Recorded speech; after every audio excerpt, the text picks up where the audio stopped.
Okay, good afternoon, everyone, and welcome. I'm Michael Gaynor, president of GoRail, and I'm thrilled to kick off today's webinar, Signals from DC, the Federal Freight Rail Outlook. At GoRail, we're proud to collaborate with a broad coalition of elected officials, business leaders, grassroots advocates who recognize freight railroads as essential to our economy, our environment, and the future of transportation in the United States. Every day, freight rail delivers for communities, moving 40% of long-distance freight, reducing taxpayer costs, relieving roadways, and supporting jobs across every state. We also know that federal policy has a major role to play in the continued success of this network. That's why we launched our Rail Champions campaign last year to help elevate the voices of rail advocates in conversations around transportation policy. I want to take a moment to thank the many rail champions who are joining us today. Your engagement helps us keep freight rail moving forward at every level. With the surface transportation reauthorization on the horizon, today's discussion comes at an important time. We're pleased to bring together 4 expert voices for this panel. I'd like to welcome Drew Feely, Acting Administrator of the Federal Railroad Administration, Mark Ratto, Staff Director for the U.S. House of Representatives Subcommittee on Railroads, Pipelines, and Hazardous Materials, Chuck Baker, President of the American Shortline and Regional Railroad Association, and Melissa Conley, Assistant Vice President of Government Affairs at the Association of American Railroads. These individuals bring a wealth of knowledge on regulatory developments, funding programs, and the broader legislative outlook. Thank you all for joining us today. Before we get started, just a few housekeeping notes. Today's program is being recorded and will be available on gorail.org. We'll have a dedicated Q&A session at the end, so please submit your questions throughout the program using the Q&A feature in your toolbar. With that, let's get rolling. Drew, the floor is yours. Great. Well, thank you all for having me. I appreciate being here. And like you said, Michael, I'm the acting administrator of the Federal Railroad Administration. And we've been pretty busy this year since taking over in January. So I can just basically kind of briefly run down some of the things that we've been working on, some of our priorities, Secretary Duffy, President Trump, and FRA's priorities. First and foremost, deregulation. There's an executive order for every 1 regulation promulgated. We have to deregulate 10. The previous Trump administration, it was 2 for 1, which is, again, really, really aggressive. In June, we had 57 distinct deregulatory efforts. They weren't super big, but they were nonetheless very meaningful and a step in the right direction. We do have a reg reform task force that meets every couple of weeks to discuss further deregulatory efforts. I know there was a Federal Register notice that went out about this issue several months ago. We got a lot of great feedback. So we are working diligently to try and pare back as many regs as we possibly can without compromising safety. Again, our mission here at FRA, we don't do the economics, that's the STB. We do safety and we do development safety through our safety inspectors. We currently have 275 inspectors, which is the most we've ever had. Our administrator designate, his name is David Fink. He is a former shortline operator and owner up in New England. We're hoping he gets Senate confirmed very, very soon. One of his priorities is to try to bolster the number of inspectors we've got. Also, we do development, grants, and whatnot. I know Chrissy is very important to a lot of folks. I see Chuck nodding. But also we have grade crossing elimination. We have our Fed-State partnership, which is passenger rail, restoration and enhancement grants. We would like to try to get those out as expeditiously as possible. And also to try, and it's not really easy because there's a lot of hands in the pot or whatever the phrase is. A lot of steps to go through here to try and make sure that a grant goes out, a notice of funding opportunity. But we're trying to create some more certainty so y'all, Chuck and AAR and everyone know, oh, hey, it's September. In a couple weeks or a week or two, we should expect this NOFO to come out. Believe me, it's not as easy. It's easier said than done. When I was over on the Hill in Ratto's seat, Mark Ratto's seat, we used to complain about how slow things were moving and how things never were going out on time. And now I'm kind of discovering why. But we're pressing forward and doing the best we can to create certainty and to create more opportunities for freight rail. Obviously, Amtrak gets a lot of money. It had historic funding through the IIJA. It's probably going to get a lot more funding this next go around. Mark can talk about that, what they're thinking as far as Amtrak funding.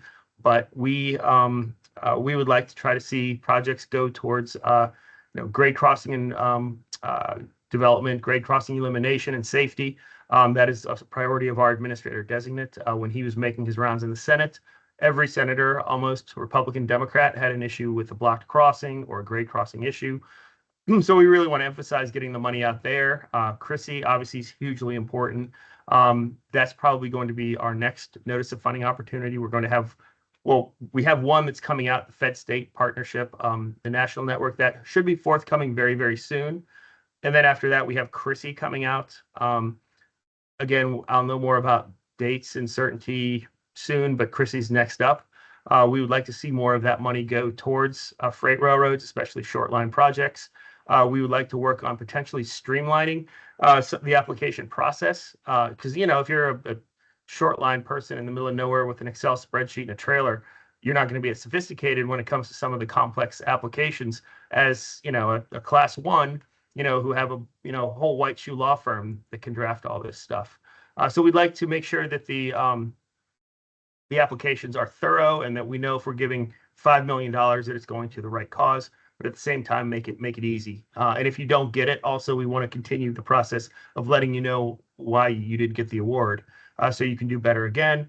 One thing I believe that the previous administration, they did kind of a common application, which I thought was really good as well, where, you could kind of do it once and then you can apply to several different grants programs. Again, streamlining is a big part of this administration, and we would like to continue any efforts towards that. Along with streamlining, we're talking about permitting. NEPA is hugely important. I've noticed that a lot of the modes here at DOT, they have conflicting, overlapping requirements. Sometimes we have PHMSA, sometimes we have FTA that has equities with what we do. We would like to, or we're working towards marrying those up. We're looking at more categorical exclusions, more EAs instead of environmental impact statements, which can take forever. Less time for judicial review, statute of limitations, maybe a matter of days instead of years. Again, this all goes towards creating more certainty and removing the NEPA process and the permitting process, which has been weaponized largely in the past. Again, making things easier and really, we're builders. We've been focusing a lot on passenger rail issues this year. I frankly am more partial to freight rail stuff, but passenger is important. Amtrak's important. It's taken up a lot of our time. Canceling what the secretary likes to call giant boondoggles like California High-Speed Rail, the DC Maglev, taking away Amtrak funding for Texas High-Speed Rail program, and redirecting it, frankly, to more worthwhile projects, either in passenger rail or maybe potentially in freight rail. We also have been working on a proposal for the surface re-auth, which is next year. Again, Mark can talk more about that. IJA expires almost a year from now, September 30th of next year. We are developing some ideas and some proposals, again, towards streamlining and improving all aspects. Grant consolidation. We have a lot of grants out there. Maybe changing up the makeup of some of how the grants, who gets what, maybe having a grant exclusively for freight related purposes and then one for passenger and Amtrak. That way you don't have short lines competing with Amtrak for some of this stuff. Frankly, I'm very critical of Amtrak and the amount of money they get from the federal government. We're working on trying to change that. But we think that that the most worthwhile projects generally have to do with the freight stuff, with the class ones and the short lines. We're monitoring the big merger announcement. There should be an application coming soon. The STB, Surface Transportation Board, deals exclusively with that. We do have a safety implementation plan or safety integration plan that we have to review that comes in to us. We have a very, very small slice of that, but beyond that, we're also just kind of watching from the outside and lending our support, through some of our attorneys on that. We're doing a reduction in DOT FRA workforce. Again, refocusing our mission on safety and development. Let's see if I'm missing anything. I usually always go to Q&A because there's probably something I could do a deep dive into passenger rail stuff, but I know that's really not relevant for you all as much. And we want to work with you all. I will say we did defend the crew size rule. It's in litigation. It went to argument, oral argument in June, beginning of June, and the 11th Circuit Court of Appeals down in Miami. The decision was made to try and support that rule. To the extent that there's any kind of activity or lack thereof in Congress, that's different. And we're also looking at safety innovation stuff. I mean, obviously, ATI is always on the table, and something where we can, not completely discount labor. Labor is still a very important part of the industry and important stakeholders for us, but also make sure that we can move a 19th century mode of transportation into the 21st in a good way. I mean, if we're doing driverless cars and all kinds of other stuff, with innovation and AI, we should also be applying those principles to the railroad industry. So, I think one change, also a big change from the previous, we would like to be more, we understand that we have limited capacity and there's a lot of stuff that happens in your industry, falls through the cracks. I mean, there's, me, Administrator Designee David Fink, our Chief Counsel Kyle Fields, who I'm sure you all know very well, Rusty Roberts, who comes from Brightline and was T&I Chairman Micah's Chief of Staff, and then we have a senior assistant, or junior assistant rather, John Schultz. So I mean, there's only a limited amount of politicals that we have at FRA. A lot of stuff we might miss. So we want to listen to you and have you all kind of tell us what we need, what we need to do. Tell us how we can benefit you all. We want to make sure that we are keeping the railroad safe, but we don't want to be too prescriptive with the industry. And that was kind of the approach that we had when I was on the Hill as well. So we invite you all to come in, to meet with us, to talk to us. I know that, again, our administrator designee, David Fink, has been in the industry for decades. I'm sure a lot of you know him and he knows you. I know he and Chuck are very close. So we're looking forward to having him on full time as the administrator. And I know he's anxious to get out there and travel and meet y'all and connect with old friends and hear you all out. So I think I've spoken a lot. I'm open if this is the forum for any questions, in case I missed something someone wants to know about. Yeah, thank you, Administrator Feely. We appreciate your time today. I know that you have to depart a little bit early, so I'm going to ask you one of the questions from our audience here. The FRA announced major funding rounds for CRISI and RCE grants recently. What kinds of projects are you especially encouraging at this point, and what advice do you have for communities preparing applications this fall? We encourage all projects. I mean, we're not going to be partial towards anything. We obviously, I think we look highly upon the value of the short lines for CRISI and what they mean to the country, and they need the extra help. I think we'll be a little more critical of Amtrak because, again, they receive a lot of money. They're having a great banner year, making their own revenue. But I mean, I don't want to just say that certain projects are going to be preferred over others with regard to those. Grade crossing. I think there's a push. And I forgot to say, we did the grant review task force where we cleared and obligated or are in the process of grants dating back to FY20. But we're also looking at ways to maybe be more efficient with money. Instead of a grade separation, maybe doing quad gates or something for grade crossing, for the grade crossing programs. I think that's favorable. We're going to look for obviously projects that improve safety in general, projects that look like they are an efficient, good use of taxpayer money, not wasteful. Again, we're not going to discriminate based on any kind of locations or locales, rural, urban, it's all open for us. But again, I think more important for us is to try to get some certainty to tell you all when it's coming. I remember CRISI, they lumped 2 years of CRISI in, didn't they? I think last administration. And so there was just this is it coming out? When's it coming out? Oh, it's coming out. And also it's last year's is coming out with this year's. And yeah, I can sympathize a little bit more with them having been here 6 months or so, but we want to do better than that. And it's not easy, But again, I think more than anything, the onus is on us to get y'all out the money when you expect it. Sorry to kind of ramble again. I'm seeing another question on the topic of certainty. Just maybe one more before you go.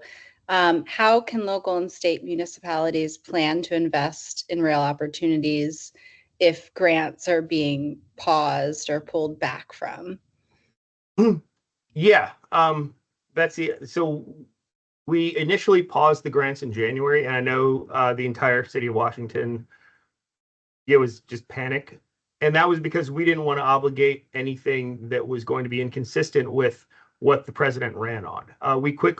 He issued the executive orders, and we quickly started moving to obligate them. I think we had over 3,000, I believe, grants that had just been sitting around since literally since 2020, since the first Trump administration, that weren't going out. A lot of grade crossing ones, a lot of R&E ones, a lot of Chrissy ones. So we're trying to get those out as quickly as possible in line with what the president wants. We've talked to some railroads about potentially repurposing some of their grants. For example, if you applied for electric locomotives or something, we've reached out to some folks and asked, hey, why not go with diesel? It's cheaper, it's more reliable. With the implication that maybe y'all were kind of forced into those kinds of decisions in the previous administration, which we don't want you to have to be forced into anything right now.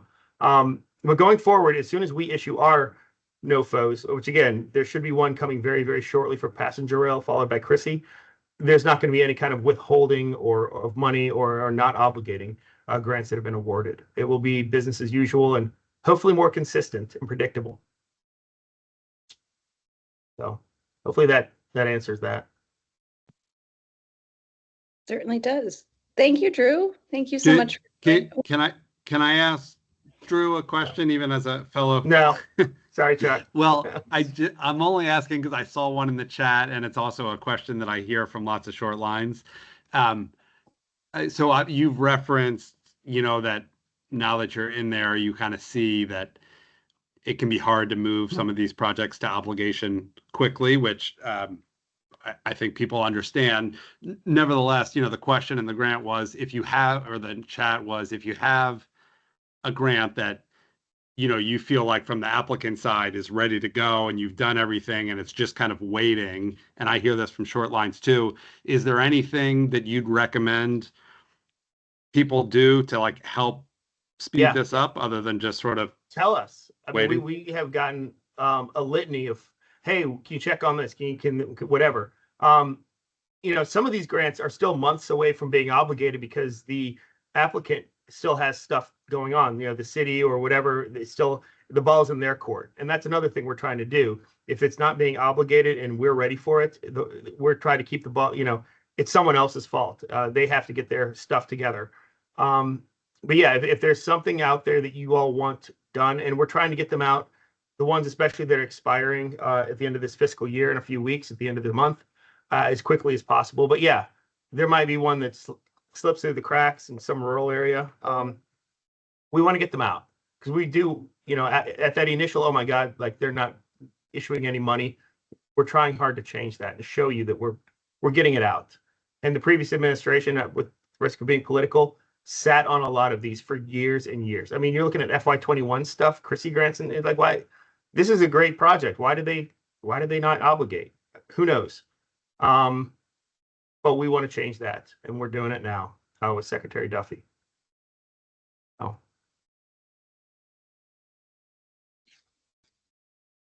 So yeah, please come see us. Come see Mark Ratto even more. Blow him up with the invites. He's the one drafting the bill. Well, that's a good segue. Thank you, Drew, so much. Yeah, I appreciate your time today. Yeah, thanks for the invite. See y'all. Bye. I guess we'll pass it over to Mark. Thanks for inviting me. Yeah, as you know, well, technically the surface transportation bill is due for reauthorization next year. Chairman Graves has kind of committed to working to pass a full reauthorization out of committee and hopefully out of the House by the end of this year. Pretty aggressive timeline. The approach we're kind of taking right now is that we would kind of consider a rail title separate from a highway title and then combine the two. I think the goal also is to have rail go first, both to help serve, both given the fact that it is, kind of a much shorter, would be a much shorter title in the bill, and maybe to kind of treat us as the canary in the coal mine to see how the other potential markup could go. Our goals for our overall theme and for this reauthorization is enabling a modern, efficient, and safe freight and passenger rail system. We solicited stakeholder input on the reauthorization earlier this year, and then member input after that. The common themes around that and the common top priorities that we've gotten in terms of our bill. And again, the process here is it's a member-driven process. We take into consideration all the submissions from our members, but what they would really like to see, our priorities are our regulatory reform and project delivery reform. Earlier this year we had a hearing that was focusing on innovation in rail. The use of new technologies and processes are helping both improve the efficiency and safety of railroads, whether that's the use of ATI, the development of telematics or similar types of technologies. However, the FRA's regulatory framework is, it's 50 years old. It hasn't changed. It hasn't kept pace with the changes in technology. So what we're really hoping to do, is move the agency from a prescriptive framework where they're basically telling everybody the how, when, where, and how of regulatory compliance, and moving towards more of a performance-based framework where the agency would establish a standard, but leave it up to the operators the flexibility on how to achieve that. Another other goal that we commonly frequently heard again was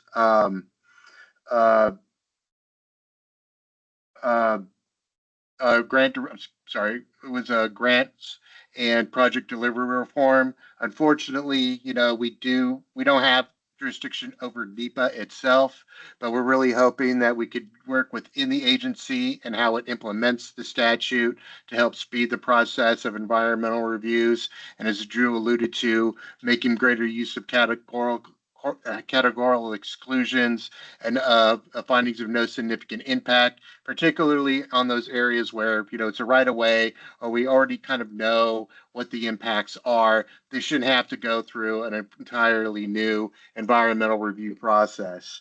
In terms of grants, the two most popular among our members, and there's actually a lot of bipartisan support behind these, are the Christie program and the Rail Crossing Elimination Grants program.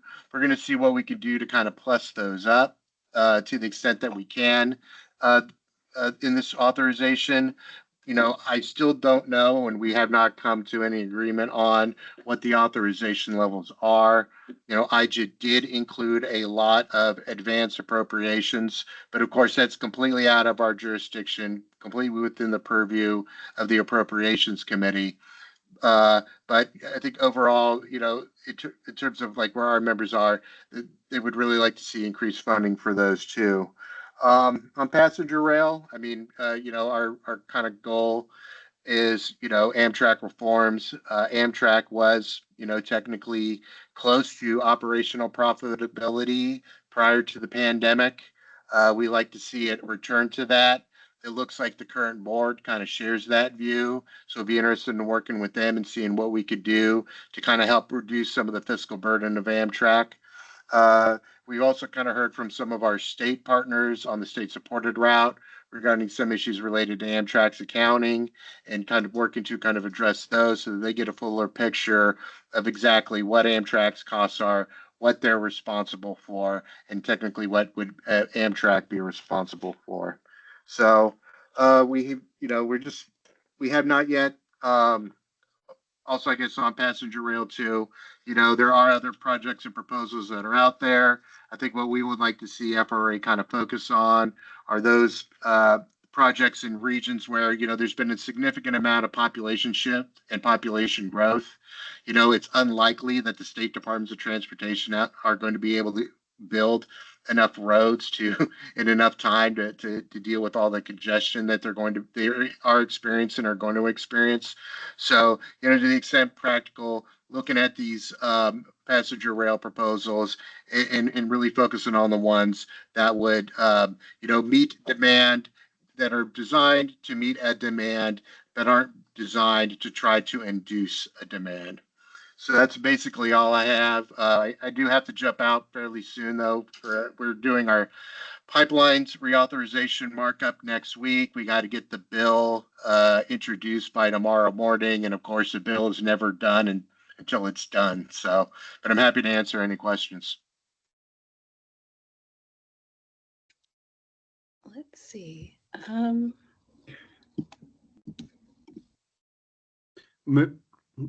Mark, can I ask one?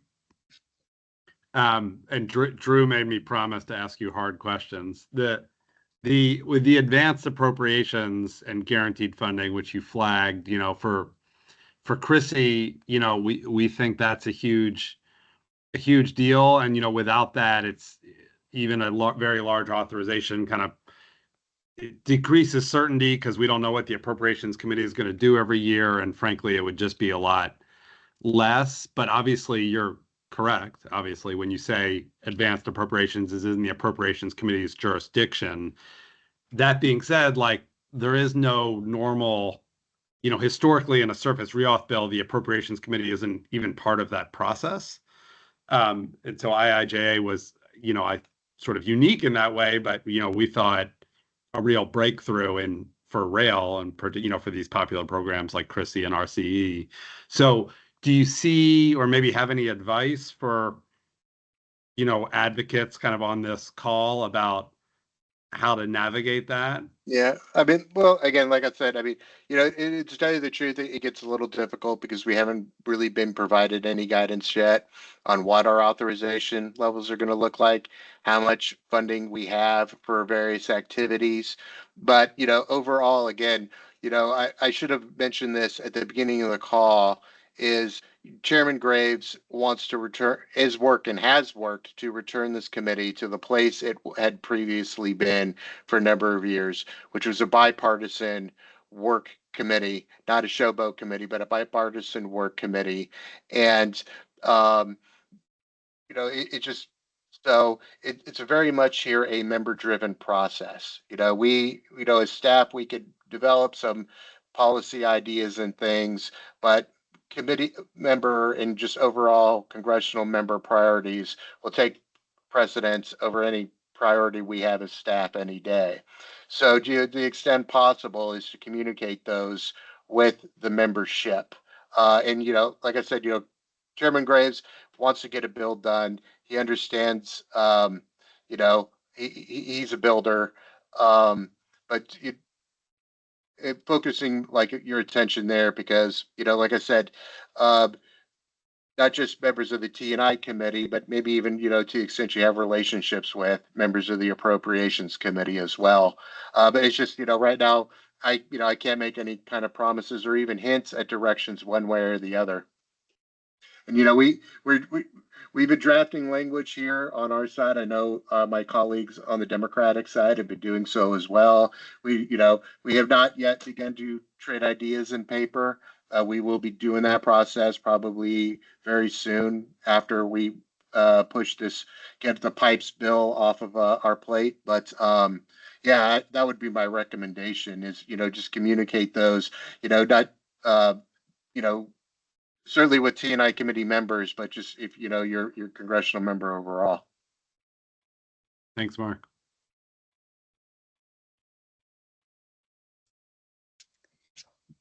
Great. I'm not seeing other questions for Mark in the chat. Let's see, one from us. I'm sorry. Michael, you had one, right? Sure, Mark, you had mentioned both the CRISI and the RCE program earlier as having bipartisan support. Are there other aspects of freight rail policy right now that are also drawing bipartisan attention? Uh, uh, in a weird way, reg reform. There were a couple members we did, we had a portal open, an actual web-based portal open for congressional members. And it was very surprising to see a few on the Democratic side embrace the idea behind innovation and regulatory reform. I think, they kind of understand that, the technology is changing, the processes are changing. It's in the interest of everybody to have a more efficient, safer railroad network. But the current regulatory framework is an impediment to that. So to see a few members on that side, both on the committee and off, submit that was pretty encouraging for us.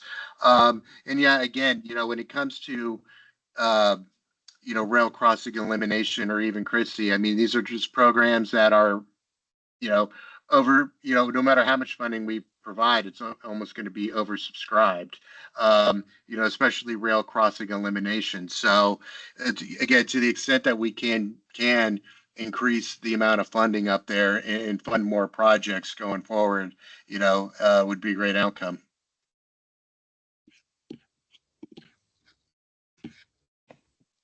Well, we certainly appreciate that, Mark, and we appreciate your time today. If we don't have any other questions, should we move on to Chuck?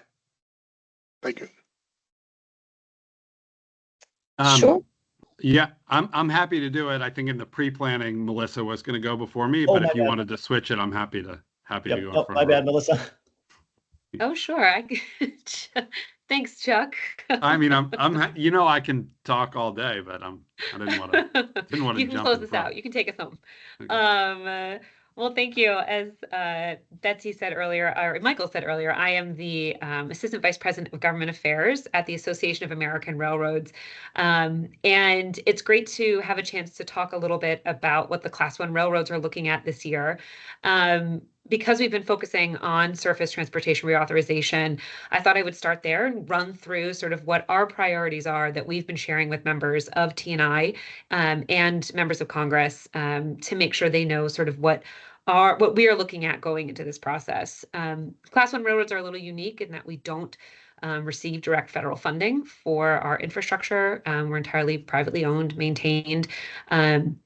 So we are not coming to Congress often asking for funding or money, but we do work really closely with our public partners, with all of you, to secure grants for large intermodal projects that can include railroads that are really serving a broader public good, keeping the supply chain moving, improving safety in communities, and improving sort of the overall transportation network of the entire U.S. So one of our key priorities has been ensuring that some of those big multimodal infrastructure grant programs like Infra or Build or the Rural Grant Program or MEGA are maintained in the next surface transportation reauthorization. We've seen so much positive work on rail infrastructure come out of those programs, not to mention the ability to work and build relationships with our public partners through public-private partnerships, like the CREATE program in Chicago and other programs around the country. So keeping those grant programs well-funded, keeping the application process streamlined and smooth, and keeping those NOFOs and awards coming, as Drew was talking about earlier, is really a priority for us. The other grant programs that we've really emphasized are around safety improvements. Mark Ratto was talking about this. Railroad crossing elimination was a brand new program under the IIJA, the previous surface reauthorization bill.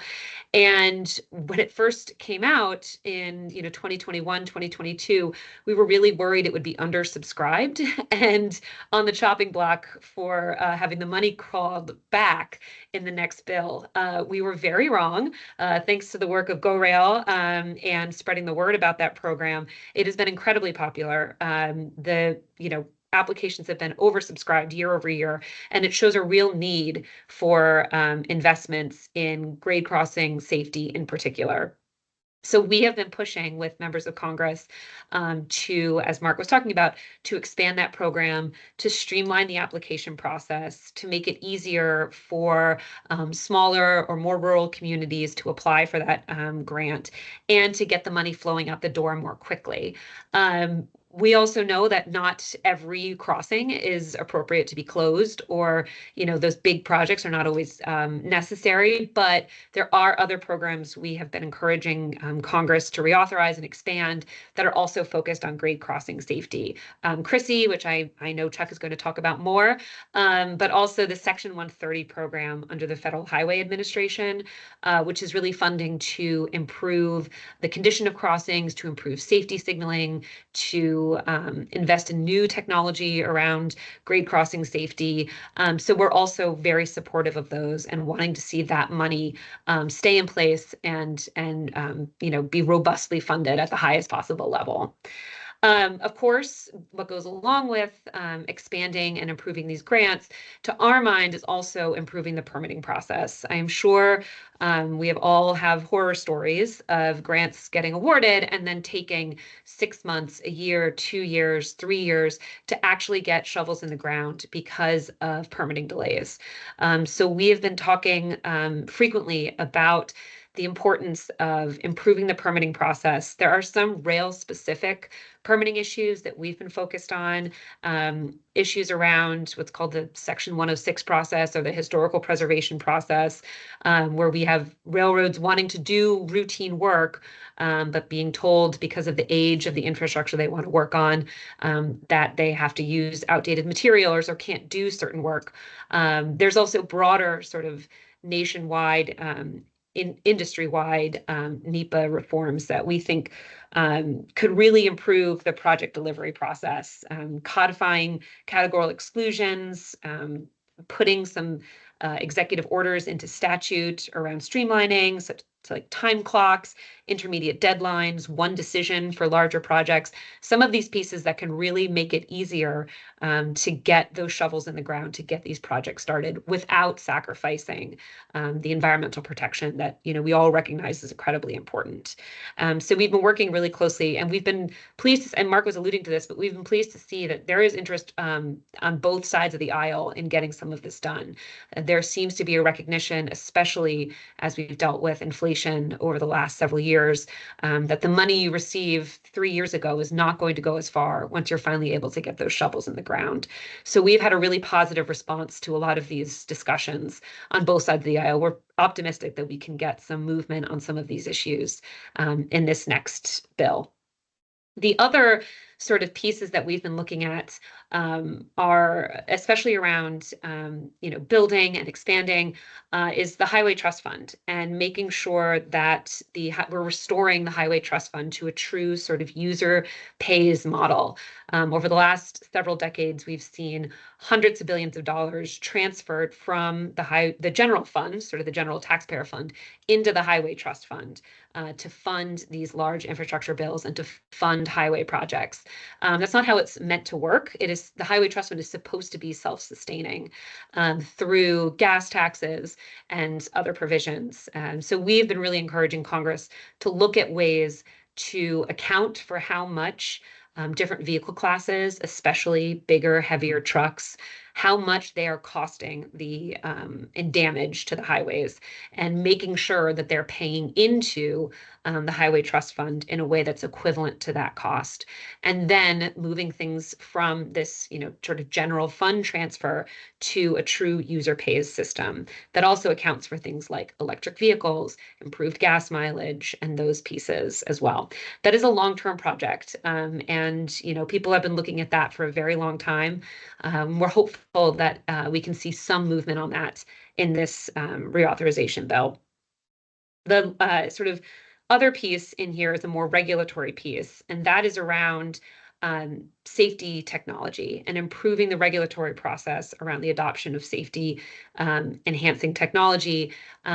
We have really started this conversation, especially around sort of an education to people, that what we are looking at is not about replacing our highly skilled, highly compensated rail workforce. Really, the technology that we're looking at is intended to enhance the work that they are doing. We say a lot, it changes people from finders to fixers, giving them the ability to spend more of their time fixing issues with tracks, with rail cars, with locomotives, and having some more certainty in their day. Unfortunately, the way that our regulatory system is set up, it is not supportive of technology like that. And our system is very prescriptive. And it is very outdated and still sort of stuck in the past of how railroads used to operate.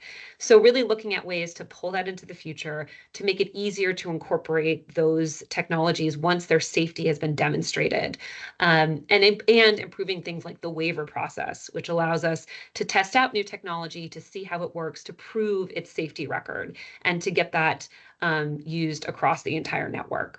So we are looking at that as well. And then always, when you are talking about major bills in Congress, there's your sort of offensive efforts and your defensive efforts. And, we always have our eye out for what we call poison pills. Some of them are our old chestnuts you've heard us talk about a million times, increases to truck size and weight, which I know this group has been incredibly helpful in advocating against, which we really, really appreciate. Those, through op-eds, letters, meetings, it is a huge help to demonstrate sort of the local impact of those changes and how they can negatively impact the communities. Other two-person crew, I know Drew was talking about that. We have opposed putting that into statute. Any sort of technology mandates, as I mentioned. And then there's other issues that have sort of developed over time. We're seeing a lot more incursions on railroad right-of-way by utility companies or broadband companies, and there's no clear system in place to ensure the safety of communities and of those workers and of the railroad workers when people access the Class 1 right-of-way. So making sure that nothing slips into this bill that would make it even easier for outside third parties to access that right of way. We've also been looking at, proposals to reschedule marijuana from Schedule 1 to Schedule 3, and making sure, because we have safety critical employees and a safety critical workforce, that we're not decreasing the safety of our drug testing programs or anything like that, to ensure that our workforce is as safe as possible when they're going out on the railroads. So those are sort of what we are looking at across this very broad bill.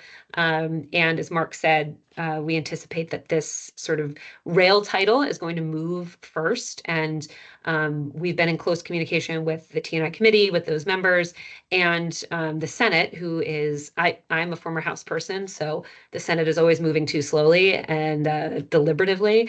But we are also communicating with them as they finally get their act together and do this.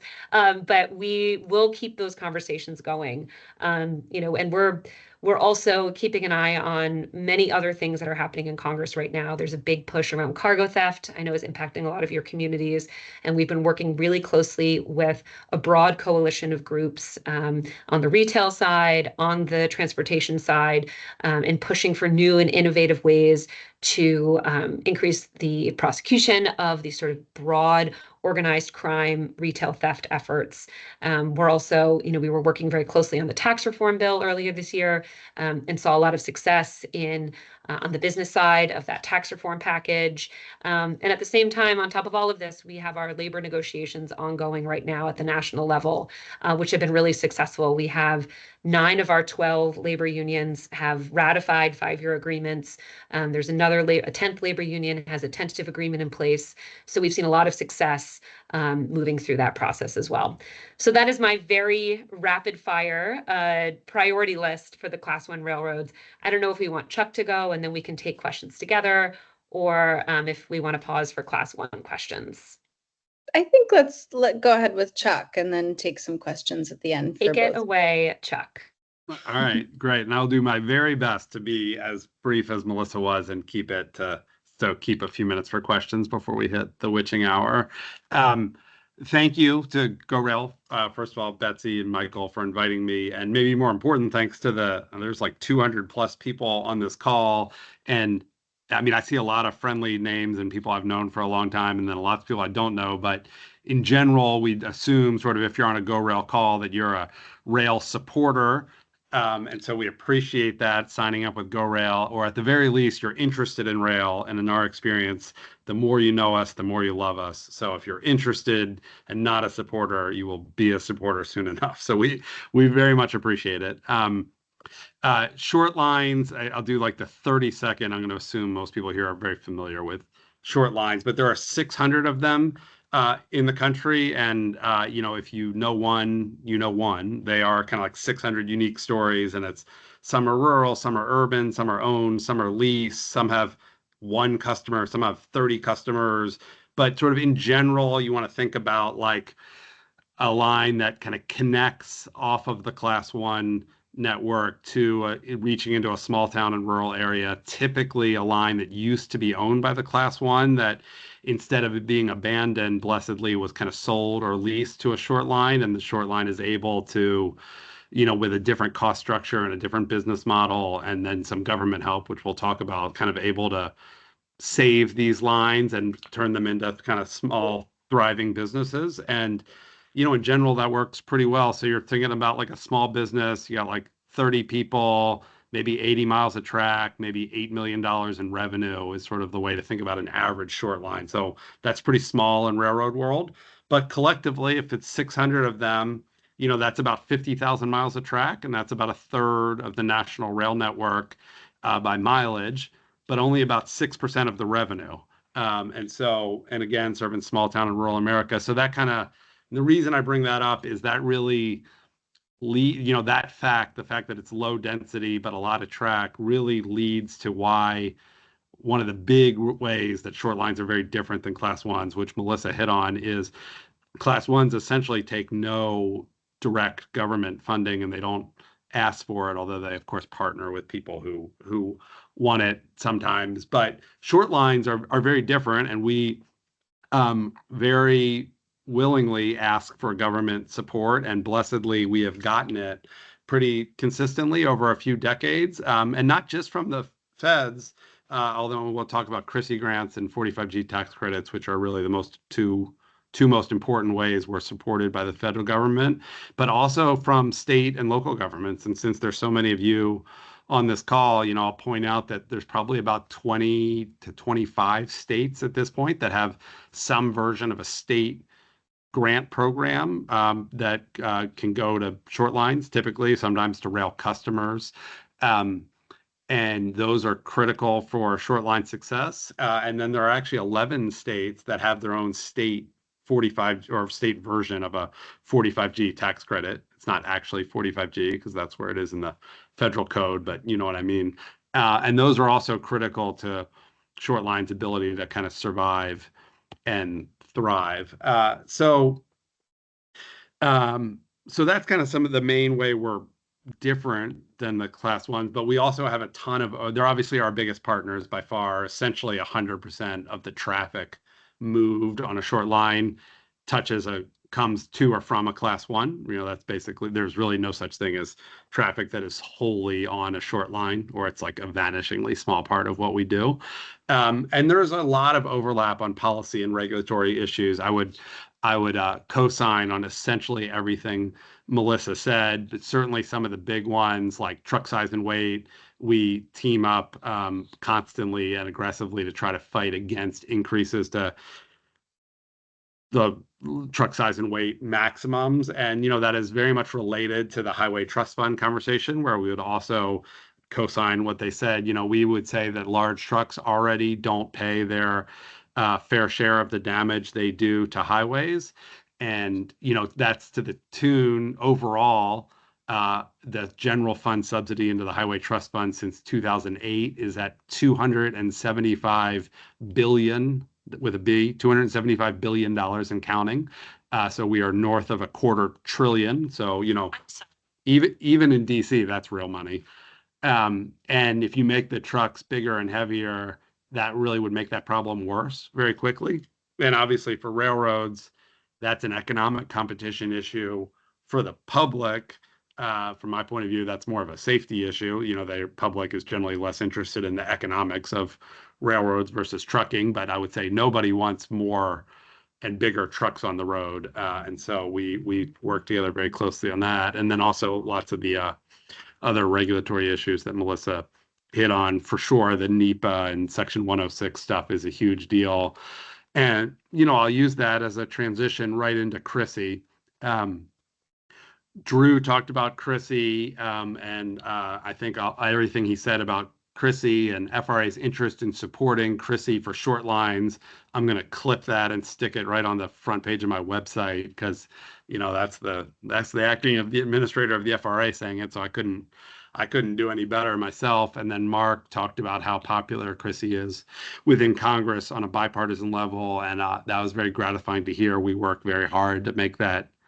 So GoRail also works very hard. And when I say GoRail works hard, that kind of means all of you on the call work hard. So again, we appreciate it. Chrissy for short lines it's transformative.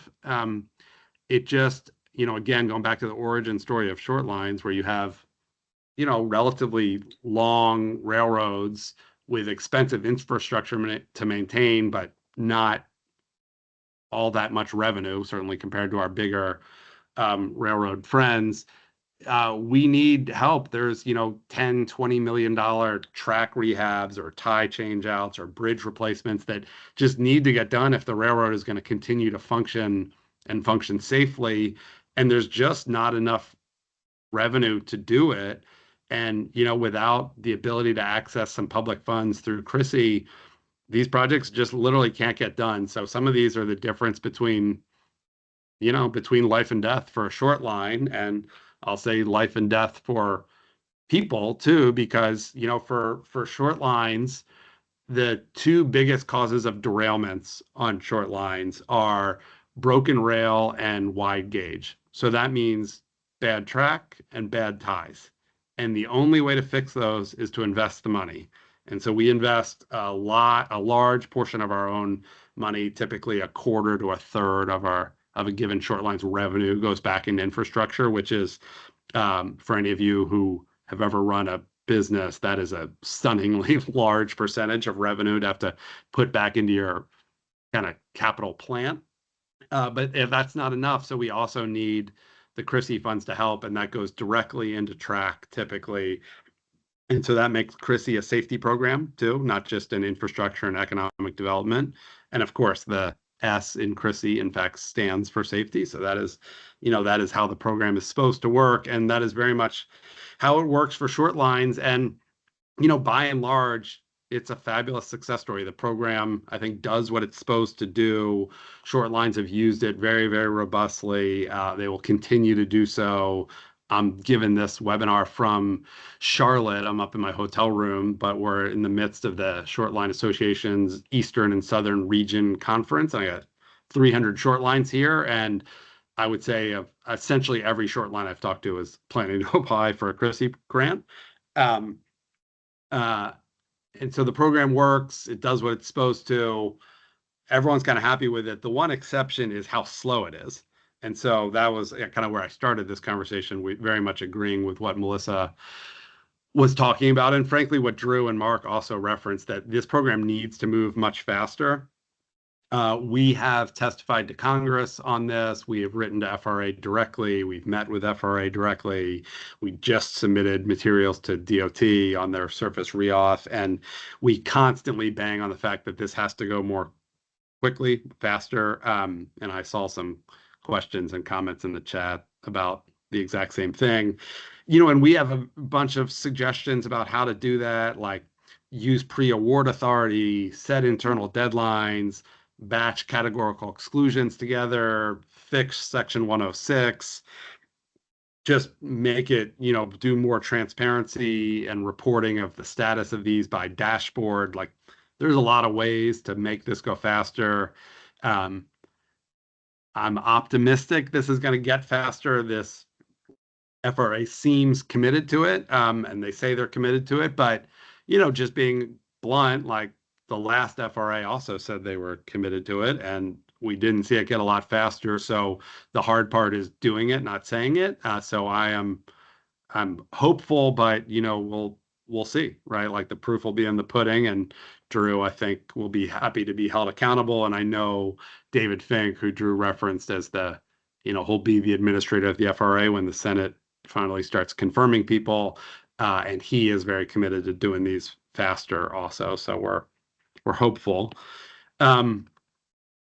So I talked about Chrissy as a safety program, and that is very much true when you talk about sort of preventing derailments for short lines. But for all of railroad, when you look at like where the true problems are with safety, the vast, vast, vast majority of the problems are really grade crossing and trespassing. And that is frustrating for us, and I'm sure frustrating for every one of you on this call too, because that's a stubborn problem. And some of the trespassing, you're dealing with mental illness. Sometimes you're dealing with suicide. Like, there's a lot of tricky stuff here, like societal issues that are hard to fix. But there are things the industry is trying to do and public partners are trying to do. So the Section 130 grade crossing program has been out there for a long time. We hope that continues to grow. Operation Lifesaver is a big education program, which we're very supportive of. And then the RCE program, which I think everyone has referenced, the Rail Crossing Elimination Program. That's a fabulous way to fix it. It's an expensive way to fix the problem, right? You're talking 10, 20, $30 million a pop to close a crossing. But nonetheless, if you have a very problematic crossing, something that's really, really unsafe or is causing a huge mobility problem, sometimes you can close it, and RCE is really a way to make that affordable and doable. So we are hopeful that Congress continues to fund that, and FRA is supportive of that. And GoRail, I think, has been a big voice in support of that, and same with AAR and same with us. So team sport, and everyone likes that program. And I think I'm going to wrap, I would say like 30 seconds on 45G tax credit program. That's, again, something that's been a big deal federally for short lines for 20 years and running at this point, and also, again, in 11 states. And, if you're one of the 39 states that doesn't have it, maybe 38, we won't count Hawaii since there's no short lines there. If you're one of the 38 states that doesn't have a state tax credit program yet, you should have one. It's a very effective way to invest in or get short lines to invest more in their own infrastructure. At the federal level, we are trying to get that program, call it modernized. By modernized, we really just mean updated for inflation. And so we are building co-sponsor support for that. And there's bills in both the House and the Senate introduced, and we are hopeful that'll get done eventually. We'll see when the next tax vehicle is for that. So that's really our list of priorities, and I think I left us a couple of minutes for questions. Yes, thank you, Chuck. Thanks, Melissa. I'll just lead off with, you mentioned Operation Lifesaver, and note for everyone on the call that next week is the C-Tracks Think Train, formerly known as Rail Safety Week. So look out for those events in your community about awareness, track safety. Let's see.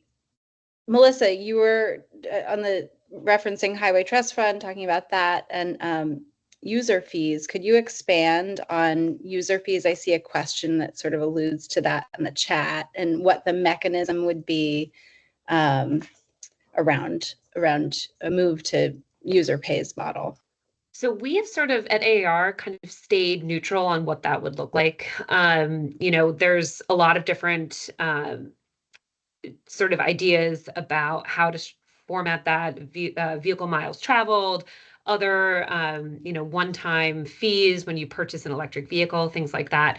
We've stayed relatively neutral on that. Our biggest concern and our focus has been, before we set those fees or identify what those fees are, completing the studies that Congress has called for to actually determine the cost of each type of vehicle based on size and weight, and making sure that we truly understand what those different costs are before setting those fees. That study, I think, was called for certainly in IIJA, maybe even back in the FAST Act, which is the prior surface reauthorization.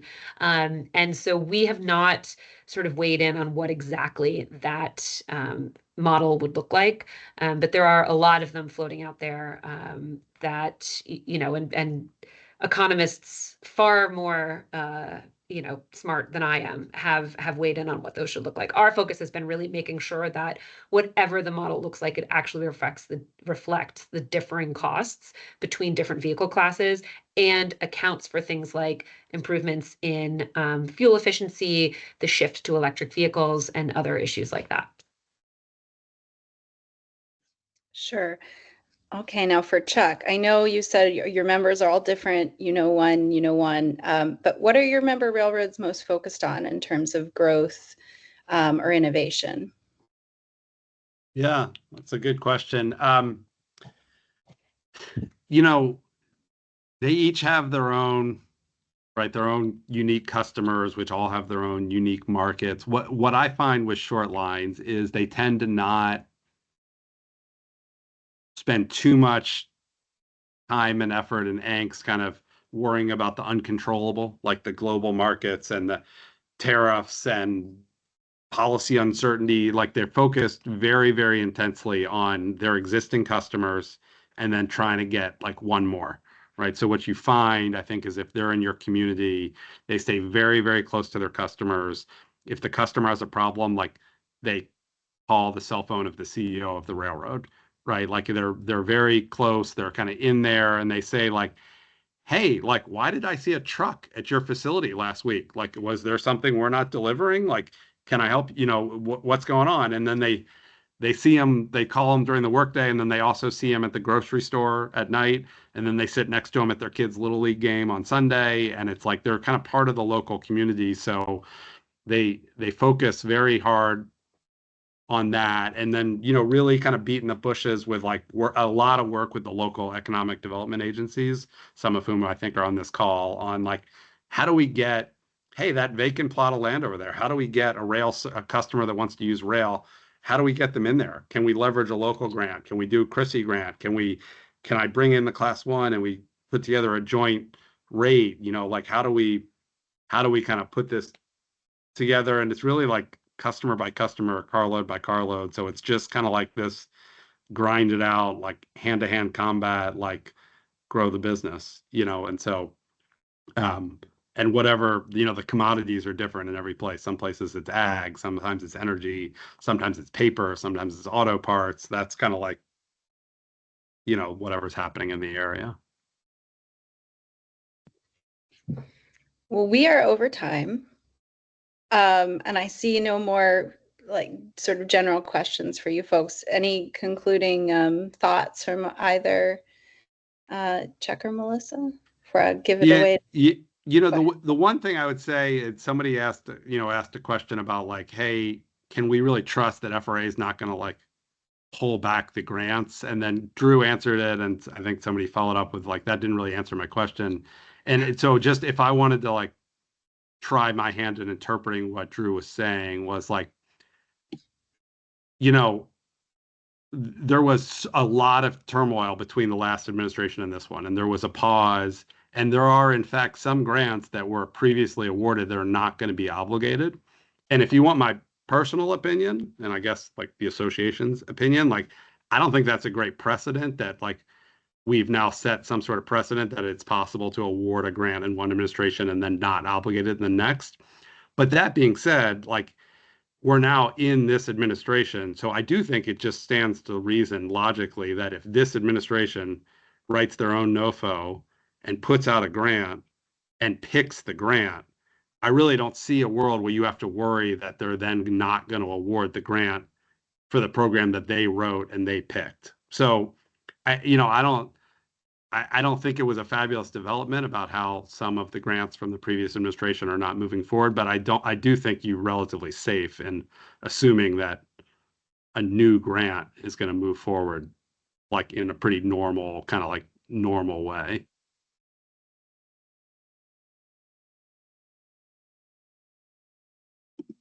And I would also say as sort of a closing thought that I think the work that we see firsthand, and we hear from Betsy and from Michael, the work that this group is doing, and it is all politics is local at the end of the day. All of these members of Congress and senators, they go home to their communities, they read their local papers. And so the work that you are doing on the ground is incredibly important for the success of our industry and our partnership with the communities where we operate. And we really appreciate everything that you do to support the work that we're doing here. And so thank you for being on this call with us. And also thank you for the day-to-day work that you are doing, supporting and being a rail champion out across the country. It really does help the work that Chuck and I and all of our colleagues are trying to do out here.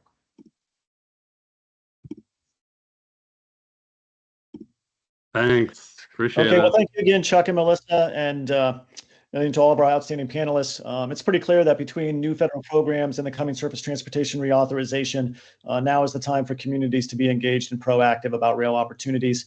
And I also want to say thank you to all of our audience members. As you look to advance projects in your communities, please keep GoRail in mind as a resource. I think that concludes our webinars. And again, thank you, everyone.